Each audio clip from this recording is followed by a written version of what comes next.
देखिए माँ जी, वो पड़ोस की लूटन मौसी है ना, उनकी बेटा बहू उन्हें गोवा ले जा रहे हैं। अरे क्या बात कर रही है बहू, उसके तो ना मुंह में दांत है ना सर पर बाल, क्या करेगी गोवा जाकर।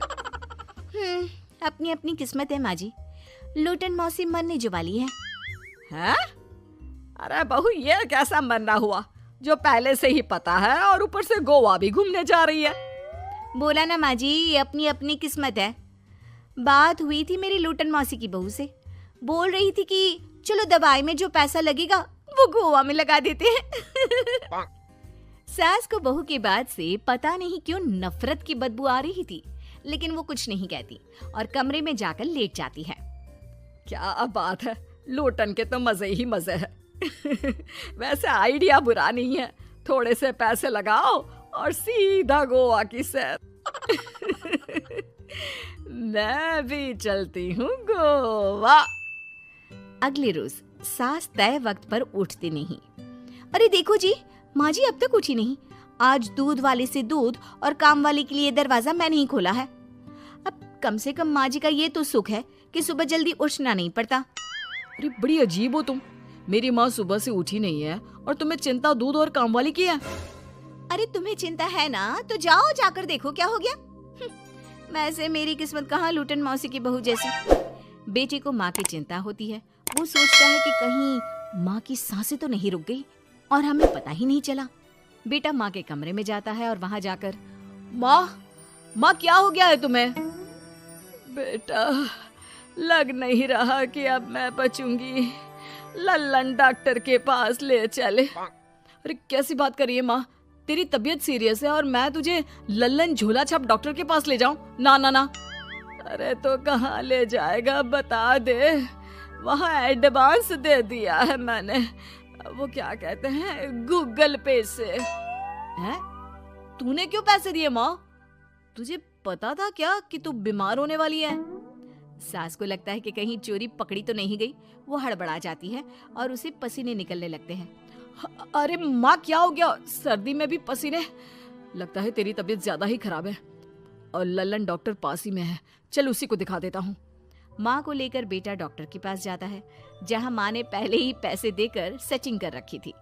डॉक्टर के क्लिनिक में जाते ही डॉक्टर की ओवर एक्टिंग की दुकान खुल जाती है। हाय राम माँ जी, हे भगवान, अब तो कुछ नहीं हो सकता, ये तो मरने वाली है बेटा। हैं?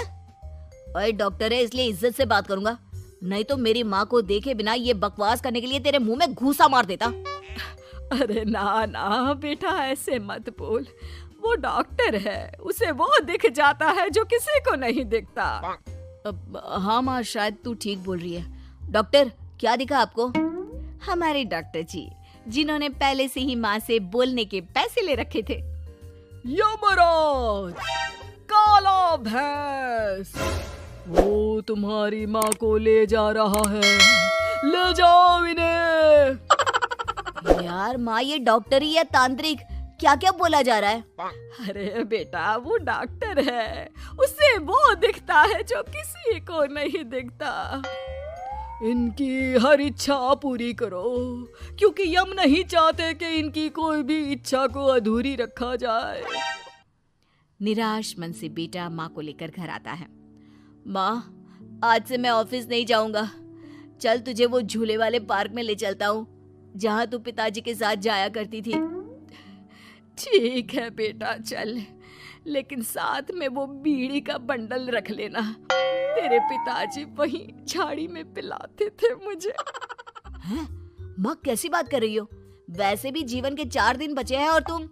अरे देख बेटा, ना पिलानी तो ना पिला, लेकिन सुना ना तूने डॉक्टर ने क्या कहा कि मेरी कोई इच्छा खाली नहीं रहनी चाहिए। अरे वैसे बेटा 4 दिन की जिंदगी है, न जाने कब मौत आ जाए। माँ के मुंह से मौत का नाम सुनकर बेटा गंभीर हो जाता है, उसकी आंखें लाल हो जाती है। वो माँ का हाथ पकड़ लेता है। माँ को भी लगता है कि उसकी मौज मस्ती कहीं बेटे को डिप्रेशन में ना डाल दे। देख लल्लन का फोन आया था, बोल रहा था कि हो सकता है मौत ना भी आए, पर इच्छा पूरी करके रख दे, जब जाऊंगी तब तृप्त होकर जाऊंगी। क्यों? तभी बहू की आवाज आती है, माँ जी आपकी फेवरेट गट्टे की सब्जी बनाई है। सास खाने के टेबल पर जैसे ही बैठने वाली होती है, बहू उनकी चेयर पीछे करती है और प्यार से बिठाती है। बहू शांत हो जाती है। वो माँ को बस देखती है और उनकी हर बात मानती है। रात को जब सास सोने जाती है तो, माँ जी मैं आपके पैर दबा देती हूँ, आज आप डॉक्टर के पास गई थी, थक गई होंगी ना। बहू का प्यार देखकर सास को हैरानी होती है। वो समझ नहीं पाती कि जो बहू उनके मरने को अपना भाग्य बताती थी, वो आज जब सास मरने वाली है तो दुखी क्यों हो रही है। क्या सोच रही है माँ जी? यही ना कि मैं ऐसा क्यों कर रही हूँ। माँ जी मैंने आपको हमेशा अपनी माँ माना है। माना आपसे नाराज होती थी, परेशान होती थी, आपकी बातें चुभती थी, लेकिन यकीन माने प्यार बहुत है आपसे मुझे। सास बहू को गले लगा लेती है। अरे तू क्यों मोह में डाल रही है? आज नहीं तो कल मुझे मरना ही है ना। बहू रोने लगती है और वहां से चली जाती है। अब तो सास आए दिन कोई ना कोई डिमांड करती जिसे बच्चे पूरा करते। मुझे ना वृंदावन जाना है, कृष्ण की नगरी देखने। जी माँ जी हम आपको लेकर चलेंगे। माँ मैं कल ऑफिस से छुट्टी ले लेता हूँ। बेटा अब आए दिन छुट्टी लेता और माँ को घुमाता फिराता। एक दिन बॉस कहते हैं, रमन क्या बात है, मैं देख रहा हूँ पिछले 1 महीने से तुम ना काम करते हो ना दाम, बस सारा दिन इमोशनल से बैठे रहते हो। ऐसे में तो कंपनी तुमको और नहीं रख पाएगी। मैं खुद ही नौकरी छोड़ने की सोच रहा था बॉस। वो क्या है कि माँ का आज नहीं तो कल कभी भी देहांत हो सकता है। इतना कीमती समय मुझे तो पल पल उनके साथ रहना होगा। पता नहीं कब वो मुझे छोड़कर चली जाए। और बेटा नौकरी छोड़ देता है।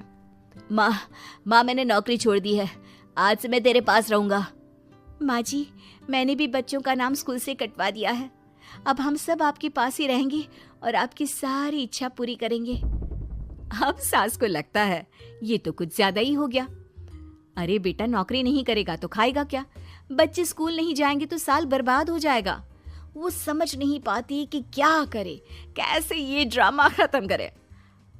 बेटा बहू तुम लोगों से एक बात करनी थी।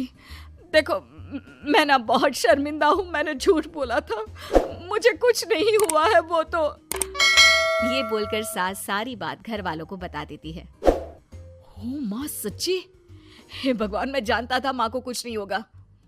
वाह माँ जी ये तो बहुत अच्छी खबर दी। मैं तो हलवा बनाने जा रही हूँ। तुम लोग मुझसे नाराज नहीं हो? नहीं माँ जी हम बहुत खुश हैं कि आपके मरने की खबर झूठी है। माँ शायद मैं तेरे ठीक होते ही तेरा इतना ख्याल रख लेता तो तुझे ये नाटक करने की जरूरत नहीं पड़ती। माँ जी आप हम लोगों को माफ कर दीजिए।